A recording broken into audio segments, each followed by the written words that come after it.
اور ہماری اور بھی خوش قسمتی ہے کہ یہاں گفتگو کے دوران، تلاوت کے دوران ہی ہمارے ایک عظیم مہمان، مجاہد اسلام، خطیب پاکستان، خطیب ذیشان، صاحب اللسان، فصیح اللسان، بلیغ اللسان، حضرت العلامہ مولانا زبیر یوسف کشمیری صاحب، مجھ سے التماس کرتا ہوں کہ اپنے سحر انگیز میں خطاب فرما کر ہمارے دلوں کو منور فرمائیں۔ تو تشریف لاتے ہیں حضرت العلامہ مولانا زبیر یوسف کشمیری صاحب۔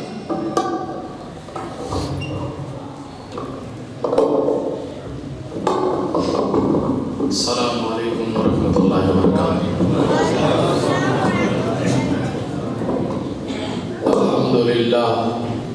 الحمد للہ الواحد القہار، والصلاة والسلام علی الرسول المختار وعلی آلہ واصحابہ الابرار وعلی جمیع المؤمنین الاخیار۔ اما بعد فاعوذ باللہ من الشیطان الرجیم، بسم اللہ الرحمن الرحیم۔ اولئک هم المفلحون۔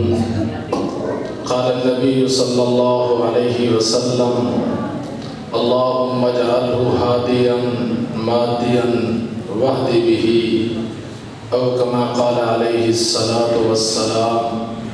صدق اللہ العظیم وصدق رسوله النبی الأمی الکریم، ونحن على ذلك لمن الشاہدین والشاکرین والحمد للہ رب العالمین۔ یا الہی تو ہمیں عامل قرآن کر دے، پھر نئے سرے سے مسلمان کو مسلمان کر دے۔ وہ پیغمبر جنہیں سرداج رسول کہتے ہیں، ان کی امت کو پھر سے دعوے قرآن کر دے۔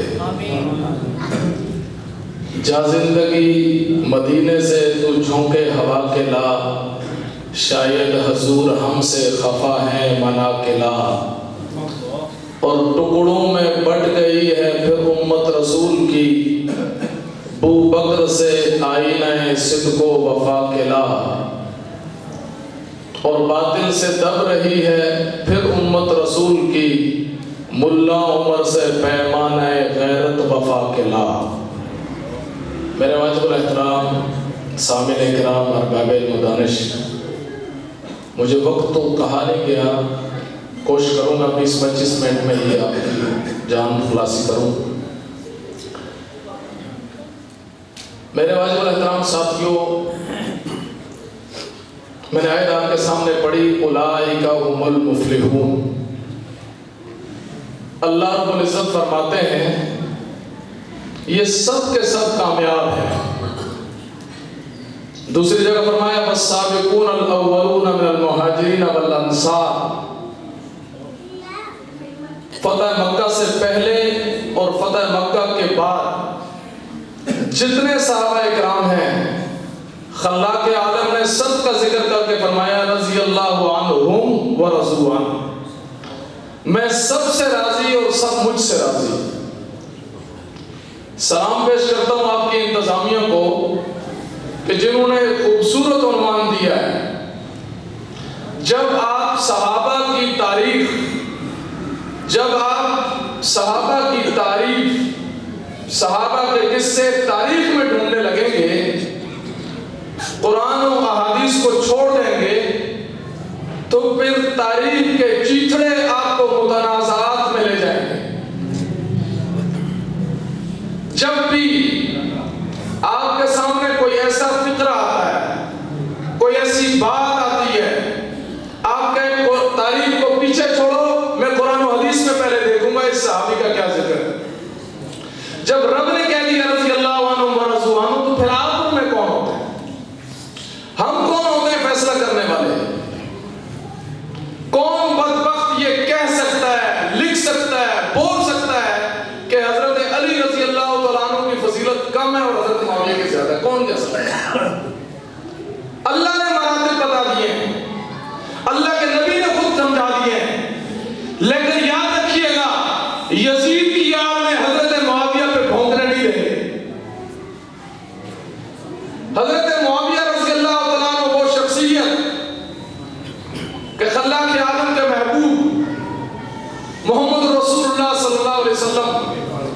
صلح حدیبیہ کے موقع پہ ایمان لا چکے تھے، لیکن اعلان اللہ کے نبی کے مشورے سے یہ 2-3 سال انہوں نے بیچ میں گزارے، فتح مکہ پہ اعلان فرمایا۔ اللہ کے نبی صلی اللہ علیہ وسلم نے حضرت معاویہ رضی اللہ تعالیٰ عنہ کی 2 ڈیوٹیاں لگائی۔ ایک فرمایا جب جبریل امین وحی لے کر آتا ہے، 5 صحابہ پہلے سے وحی لکھ رہے ہیں، اے معاویہ رضی اللہ تعالیٰ عنہ آپ اچھے کاتب ہیں، آج کے بعد آپ بھی ان صحابہ میں شامل ہو جائیں، آپ نے بھی وحی لکھنی ہے۔ ان 6 صحابہ میں حضرت معاویہ رضی اللہ عنہ کا نام ہے جنہوں نے قرآن لکھا ہے۔ چھوٹی صحابت ہے، نسبت کتنی پیاری ہے، امت کے ماموں ہیں، اور وہ ایسی بہن کہ اللہ کے نبی صلی اللہ علیہ وسلم کا بستر بچھا ہوا ہے۔ ابو سفیان رضی اللہ عنہ جب مسلمان نہیں ہوئے تھے، بیٹی کو ملنے آئے تو بیٹی نے بستر لپیٹ دیا۔ یہ ہے ایمان، یہ ہے نظریہ۔ باپ نے کہا بیٹی میں نے تجھے پالا ہے، تیری پرورش کی ہے، باپ آئے تو لوگ چادر بچھاتے ہیں، تو نے بستر لپیٹ لیا۔ کہا ابا جی آپ کے لیے دوسرا بستر لپیٹوں گی، آپ کے قربان، آپ والد ہیں، لیکن اس بستر پہ رسول اللہ کی وحی آتی ہے، اس بستر پہ آپ تب تک قابل نہیں ہے جب تک آپ ایمان نہیں لا سکتے۔ یہ صحابہ کا ایمان ہے۔ آج ہم مسئلے دیکھتے ہیں، حضرت ابوبکر صدیق رضی اللہ عنہ کو بیٹے نے کہا ابا جی بدر کے موقع پر آپ 2-4 دفعہ میرے قریب سے گزرے، میرے نشانے پہ تھے، میں نے چھوڑ دیا، والد ہے۔ تو حضرت ابوبکر نے کیا جواب دیا؟ فرمایا بیٹے تیری قسمت چنگی ہے، تو میرے آگے آ جاتا تو رب کعبہ کی قسم تیری گردن تیرے تن سے جدا کر دیتا، کیونکہ نبی کے دشمن کو میرے ہاں معافی کوئی نہیں۔ یہ صحابہ تھے۔ اور دوسری ڈیوٹی کیا لگائی؟ اے معاویہ رضی اللہ عنہ آج کے بعد ہر جمعے کو صبح صبح آ جایا کرو، میرے ناخن بھی تم نے کاٹنے ہیں، میرے بال بھی تم نے کاٹنے ہیں۔ حضرت معاویہ رضی اللہ عنہ نے بال مبارک، ناخن مبارک اپنی اہلیہ سے فرمایا کہ اگر میں مر جاؤں تو میرے مرنے کے بعد میرا منہ کھولنا، میری زبان کے نیچے یہ ناخن اور بال رکھ دینا۔ کوئی چھوٹی ہستی نہیں ہے۔ آج تیرے میرے اندر ایک غلط فہمی ڈالی جا رہی ہے، اس امت کے ماموں کے خلاف تجھے مجھے بغاوت میں ابھارا جاتا ہے۔ یاد رکھیے گا صحابہ اکرام اور اہل بیت یہ ایک کو مانیں گے، ایک کو چھوڑیں گے، گمراہ ہو جائیں گے۔ خالی صحابہ کریں گے، اہل بیت کو چھوڑیں گے، گمراہ۔ اہل بیت کریں گے، صحابہ کو چھوڑیں گے، گمراہ۔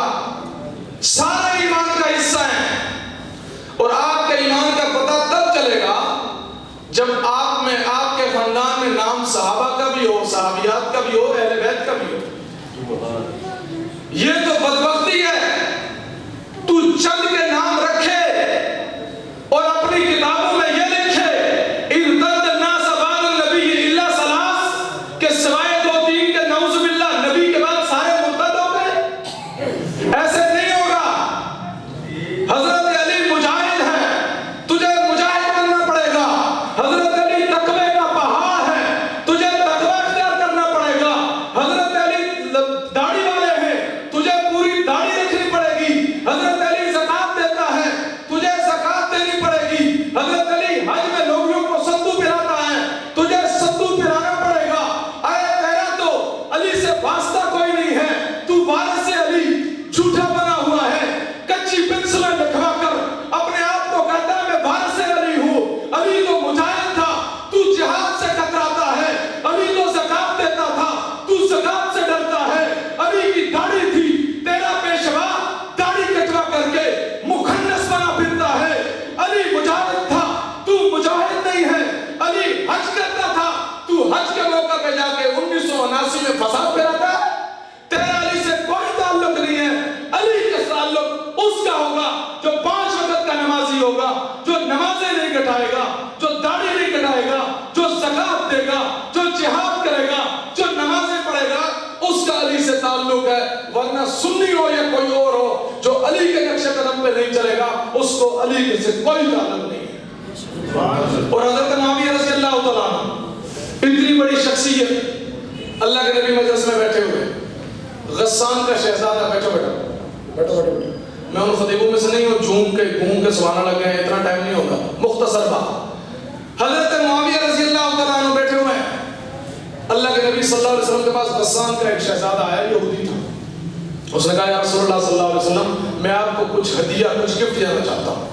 اللہ کے نبی صلی اللہ علیہ وسلم کی عادت تھی کفار سے بھی ہدیہ لے لیا کرتے تھے، وجہ تھی کہ یہ اسی طرح مانوس ہو جائے اور مسلمان ہو جائے۔ ہدیہ دینا سنت ہے، تہادو تہابو، ہدیہ دو ہدیہ لو، محبت بڑھتی ہے۔ آج ہم کہتے ہیں آئیں تو کی لے کے آئیں گے، جا رہے ہیں تو کی لے کے جائیں گے۔ اللہ کے نبی کی سنت تھی ہدیہ لینا دینا، کفار سے لے رہے ہیں ہدیہ۔ فرمایا ٹھیک ہے تیرا ہدیہ قبول کیا، کدھر ہے؟ کہا وہ ایک جگہ میرا قافلہ رکا ہوا ہے، پڑاؤ ڈالا ہوا ہے ہم نے، وہاں پڑا ہوا۔ اللہ کے نبی نے فرمایا یا معاویہ تعال قم، تعال ادھر، کھڑے کیا حضرت معاویہ کھڑے، فرمایا اس شہزادے یہودی کے پیچھے پیچھے جاؤ، یہ میرے لیے کوئی گفٹ تیار کر رکھا ہے، جاؤ لے کر۔ حضرت معاویہ گئے، چاشت کا وقت تھا، گئے۔ 6 میل کا سفر ہے، عرب کی کڑکتی دھوپ ہے، عرب کی گرمی سے آپ واقف ہیں، رستے میں چل رہے ہیں پیدل، پاؤں میں جوتا نہیں ہے۔ اس شہزادے کو کہنے لگے مجھے گھوڑے پہ بٹھا لو۔ اس نے کہا تو غلام، میں شہزادہ، میں نہیں بٹھاؤں گا۔ 2 میل اور دوڑے، پاؤں سے خون رسنے لگا، تھک گئے، پسینے میں شرابور، تھکاوٹ سے برا حال۔ کہنے لگے اچھا شہزادے گھوڑے پہ نہیں بٹھاتا تو کم از کم اپنا جوتا ہی مجھے دے دے، تو ویسے بھی گھوڑے پہ ہے۔ اس نے کہا یہ بھی نہیں ہو سکتا، میری توہین ہے۔ حضرت معاویہ 6 میل چلتے رہے، قابل غور جملے ہیں۔ 6 میل واپس گٹری سر پہ رکھی ہے، تب مسجد نبی کے 2 دروازے تھے، آج 49 دروازے ہیں۔ اللہ کے نبی صلی اللہ علیہ وسلم نے دیکھا کہ عصر کا وقت ہے، حضرت معاویہ رضی اللہ عنہ گٹری سر پہ اٹھائی ہے، پاؤں سے خون رس رہا ہے، سینے میں شرابور ہے۔ اللہ کے نبی رو پڑے، فرمایا معاویہ لماذا تفعل، یہ کیا کر رہے ہو، اور جوتا کیوں نہیں پہنتے گئے؟ فرمایا رسول اللہ صلی اللہ علیہ وسلم جوتے دائیں دروازے پہ پڑے تھے، اشارہ بائیں دروازے کا تھا، میں نے اتنا بھی گوارا نہیں کیا میں پہلے جوتے اٹھاؤں۔ اگر جوتے اٹھانے جاتا آپ کے حکم میں تاخیر آ جاتی، رب کو کیا جواب دیتا؟ اللہ کے نبی صلی اللہ علیہ وسلم نے حضرت معاویہ رضی اللہ عنہ کو سینے سے لگایا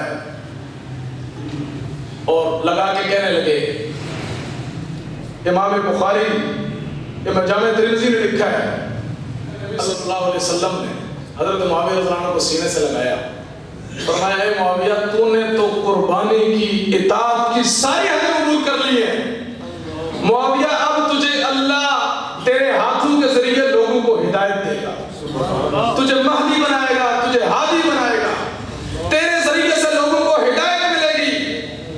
لیکن اے معاویہ یاد رکھنا انصاف کے دامن کو نہ چھوڑنا۔ حضرت معاویہ رضی اللہ عنہ ایک دفعہ سفر پر ہیں، پیچھے اللہ کے نبی صلی اللہ علیہ وسلم کے حضرت معاویہ بیٹھے ہوئے، فرمایا اے معاویہ تیری کون سی چیز میری پشت کو لگ رہی ہے؟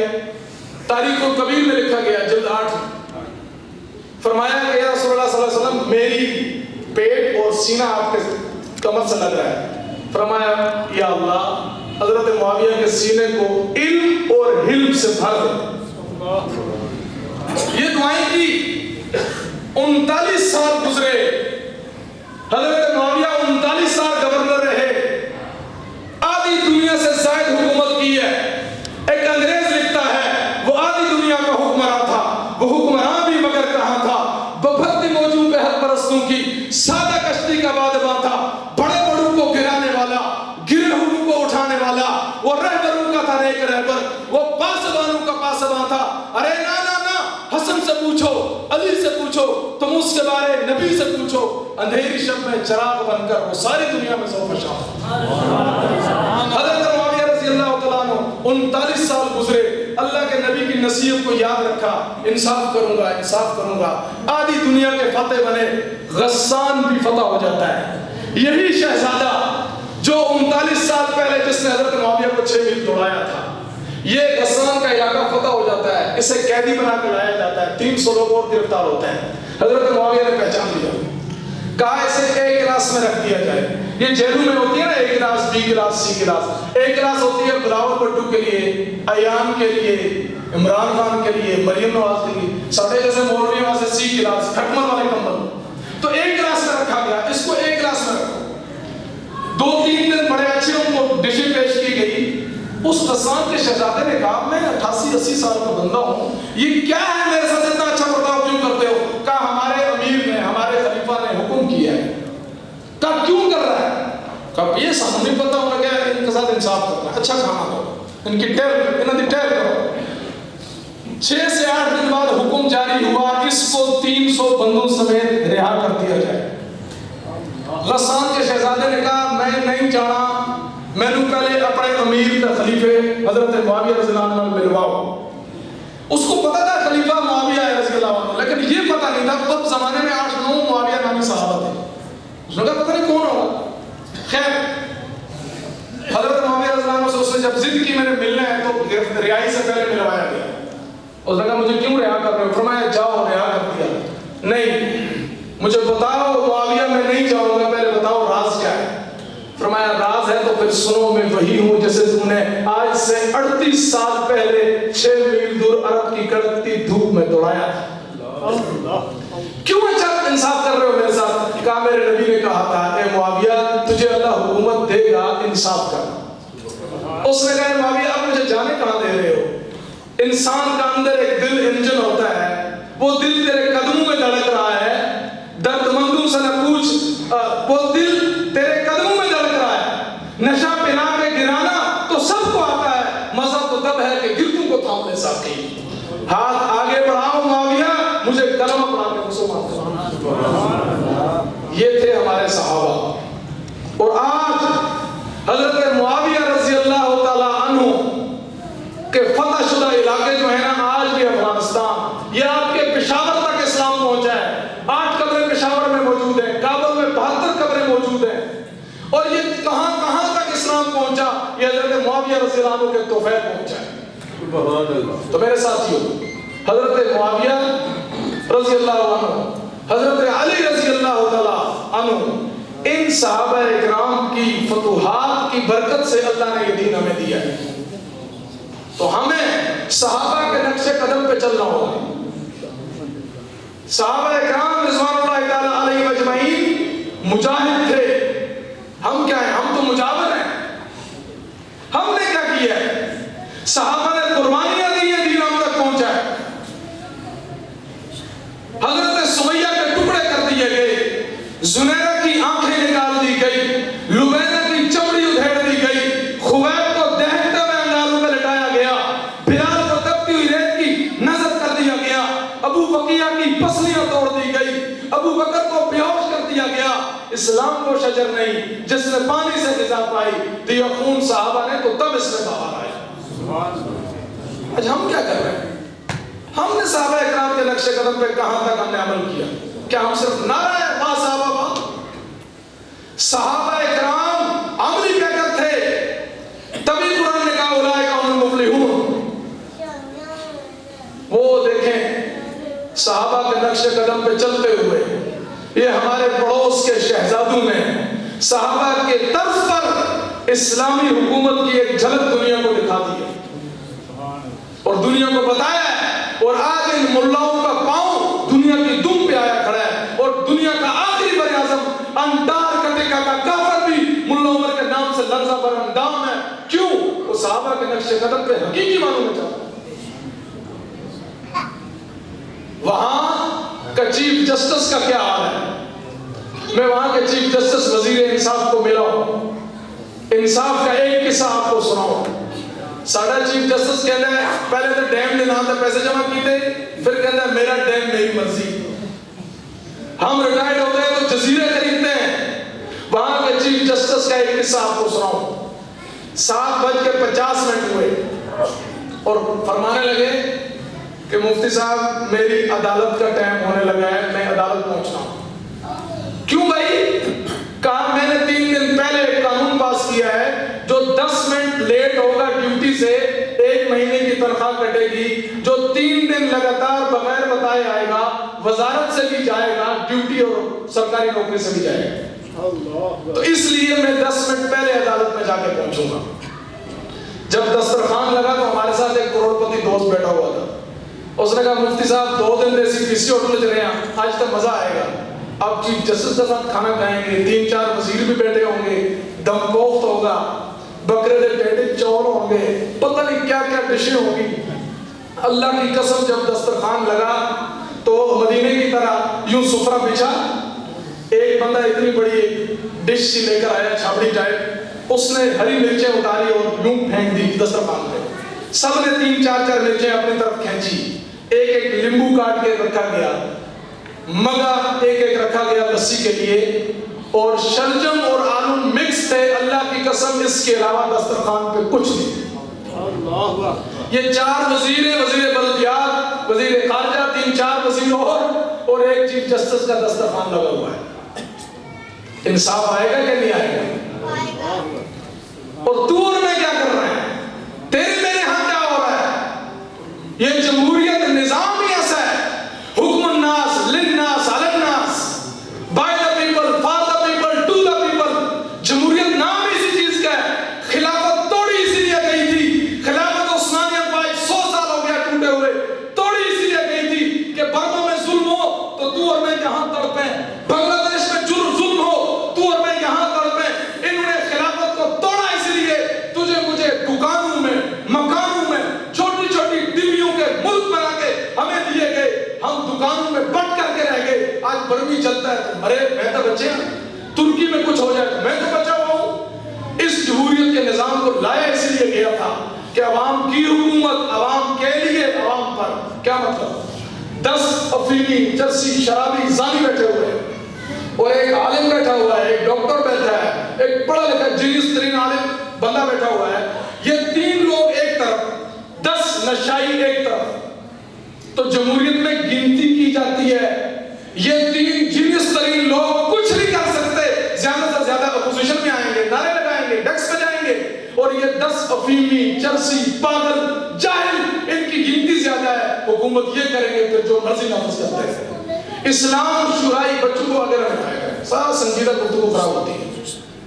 بچوں کو بندہ کیا کہے گا؟ کہاں میں بات پہنچی تھی؟ شورائی نظام کا یہ مطلب ہے کہ 10 بندے بیٹھے ہیں اور دوسری طرف 50 لوگ بھی بیٹھے ہیں, ان کی کوئی اہمیت نہیں ہے جاہلوں کی, لیکن یہ 10 لوگ جو فیصلہ کریں گے سوچ سمجھ کر کے, شرعی لحاظ کو سامنے رکھ کے, یہ اسلامی نظام ہے. جب یہ ہوتا ہے تو پھر چیف جسٹس کے دسترخوان پہ بھی ہلکی پھلکی ایک ڈش ہوا کرتی ہے. اللہ آپ کے اور میرے ملک میں اسی جیسا اسلامی نظام دے. ورنہ کیا حال ہے, وطن تو آزاد ہو چکا ہے, دماغ بدل ہے غلام اب بھی, پیے ہوئے ہیں شراب غفلت, یہاں پہ خاص و عام اب بھی. میرے اس میں خانہ وطن کا وہی ہے کہنا نظام اب بھی, کسی پہ جام شراب جائز, کسی پہ پانی حرام اب بھی.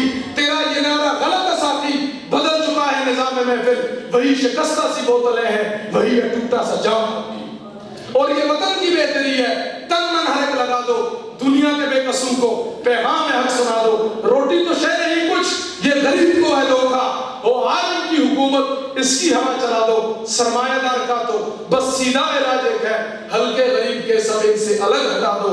ہے مطالب بہت پر وقت دعا کچھ کہہ نہیں سکتا, خدایا سلامت رکھ ہم سب کو, سوائے اس کے کچھ کہہ نہیں سکتا.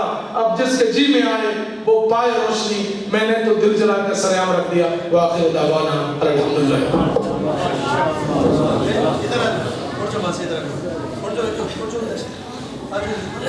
ماشاءاللہ جتنے مجاہد اسلام حضرت جناب زبیر یوسف کشمیری صاحب بڑی خوبصورت